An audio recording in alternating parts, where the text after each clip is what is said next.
మనసునే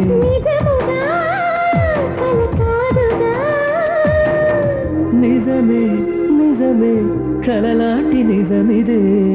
అడిగా బ్రహ్మని నిమ్మనిలో తోడుగా నిన్నకి దుర